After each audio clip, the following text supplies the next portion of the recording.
డబ్బులు కొట్టేయడమే లక్ష్యంగా cyber criminals రెచ్చిపోతున్నారు.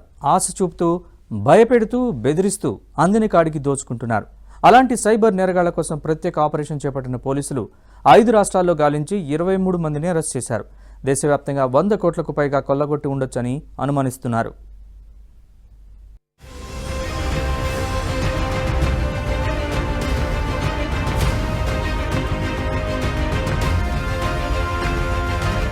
దేశవ్యాప్తంగా సైబర్ మోసాలకు పాల్పడుతూ వందలాది మందిని మోసం చేసి కోట్లు కొల్లగొడుతున్న సైబర్ క్రిమినల్స్ ఆట కట్టించారు హైదరాబాద్ సిటీ సైబర్ క్రైమ్ పోలీసులు. మొత్తం 5 బృందాలుగా ఏర్పడి సుమారు నెల రోజుల పాటు కష్టపడి 5 రాష్ట్రాల్లో గాలించి 23 మంది ఘరానా అంతర్రాష్ట్ర క్రిమినల్స్ ను అరెస్టు చేశారు.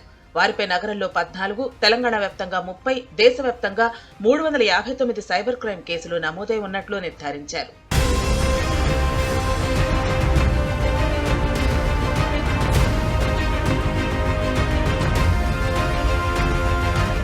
సైబర్ నేరాలకు పాల్పడుతూ అరెస్టైన వారిలో ఉత్తరప్రదేశ్, గుజరాత్, మహారాష్ట్ర, కర్ణాటక, ఆంధ్రప్రదేశ్ రాష్ట్రాలకు చెందిన నిందితులు ఉన్నారు. ఈ సైబర్ క్రిమినల్స్ తెలంగాణ నుంచి మొత్తం 5.29 కోట్లు కొల్లగొట్టినట్లు city cyber crime Dhara Kavitha వెల్లడించారు. నిందితుల నుంచి నగదుతో పాటు మొబైల్స్, సిమ్ కార్డులు, బ్యాంక్ చెక్ బుక్లు, డెబిట్, క్రెడిట్ కార్డులు, laptop, QR code scanners, shell company స్టాంపులను స్వాధీనం చేసుకున్నారు.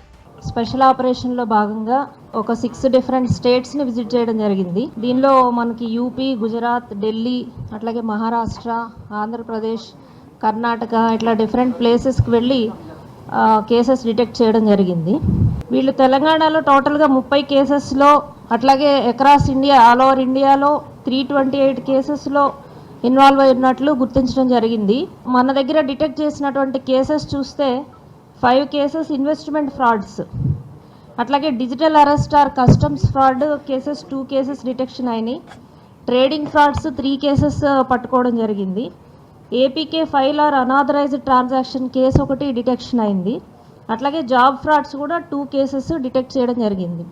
టోటల్గా సిటీ సైబర్ క్రైమ్స్లో 14 కేసెస్ అన్నమాట. ఈ కేసులన్నిటిలో కలిపి మనకి పోయిన అమౌంట్, ఫ్రాడులెంట్ అమౌంట్ చూస్తే 5.29 crores.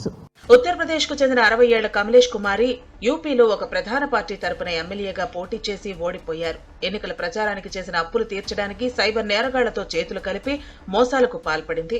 ఈ క్రమంలో డిసెంబర్ 12, 2024న హైదరాబాద్ కు చెందిన 70 ఏళ్ల రిటైర్డ్ ఉద్యోగికి ఏపీకే ఫైల్ రాగా ఆయన క్లిక్ చేశారు. వెంటనే ఆయన ఫోన్ ను సైబర్ క్రిమినల్స్ హ్యాక్ చేశారు. బాధితుడి ఖాతా నుంచి దశలవారీగా 1.90 కోట్లు కాజేశారు. బాధితుడి ఫిర్యాదు మేరకు ఆధారాలు సేకరించిన పోలీసులు ఆ డబ్బంతా ఓ ఎన్జీఓకు కరెంటు ఖాతాకు బదిలీ అయినట్లు గుర్తించారు. ప్రత్యేక టీం యూపీకి వెళ్లి నిందితులను అరెస్టు చేసింది.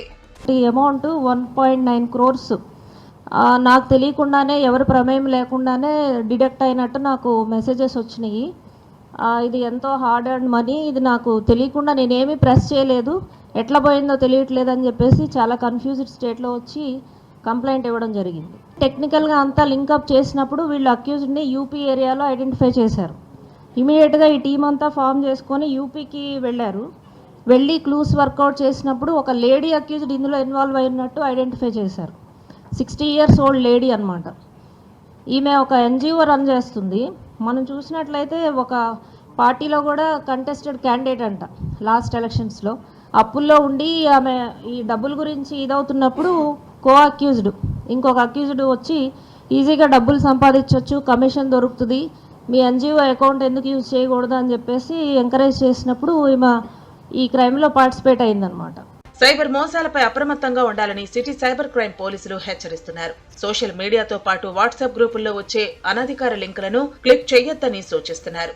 విక్టిమ్కి ఏమీ నాలెడ్జ్ లేదు, ఈయనేమి లింక్ ప్రెస్ చేయలేదు, ఏమీ డౌన్లోడ్ చేయలేదు, ఎక్కడ ఓటీపీ కూడా ఎంటర్ చేయలేదు. బట్ అయినా కానీ ఈయన యొక్క అమౌంట్స్ డిఫరెంట్ ట్రాన్సాక్షన్స్లో డిడక్ట్ అయినాయి, అనాథరైజ్డ్ ట్రాన్సాక్షన్స్. సో ఇది ఎట్లా జరిగింది ఏంటి అనేది చూస్తే ఇతను ఫోన్ హ్యాక్ అయింది. త్రూ వాట్సాప్ గ్రూప్స్ కానీ ఇట్లాగా మనకు వచ్చినటువంటి మెసేజెస్, లేకపోతే ఏదన్నా ఫైల్స్ మనకు వచ్చినప్పుడు క్యూరియాసిటీతో, ఇంట్రెస్ట్ తోటి మనం క్లిక్ చేస్తాం. అట్లా చేసినప్పుడు ఫోన్ ఆటోమేటిక్గా హ్యాక్ అయిపోయి మన అమౌంట్స్ అన్నీ కూడా పోవడానికి అవకాశం ఉంటుంది. సో ప్రజలు దీన్ని దృష్టిలో పెట్టుకోవాలి. అన్నోన్ సోర్సెస్ నుంచి, అన్నోన్ గ్రూప్స్ నుంచి వచ్చినటువంటి మెసేజెస్ ఆర్ ఫైల్స్ డౌన్లోడ్ చేయడం కానీ, సస్పిషియస్ లింక్స్ క్లిక్ చేయడం కానీ చేయకుండా ఉండాలి. తర్వాత ఏపీకే లింక్స్ ఏదన్నా వస్తే వాటిని అసలు క్లిక్ చేయకూడదు. అన్లెస్ అదర్వైజ్ వాళ్ళు వెరిఫైడ్ సోర్సెస్ కరెక్ట్ జెన్యూన్ అని తెలిస్తే తప్ప వాటిని క్లిక్ చేసి డీటెయిల్స్ ఇవ్వడం అనేది చేయకూడదు. Investment, trading, digital arrest, job పేరుతో హైదరాబాద్కు చెందిన వారిని ఈ నిందితులు మోసం చేసినట్టు తెలిపారు. దేశవ్యాప్తంగా 100 కోట్లకు పైగా కొల్లగొట్టి ఉండొచ్చని అనుమానిస్తున్నారు.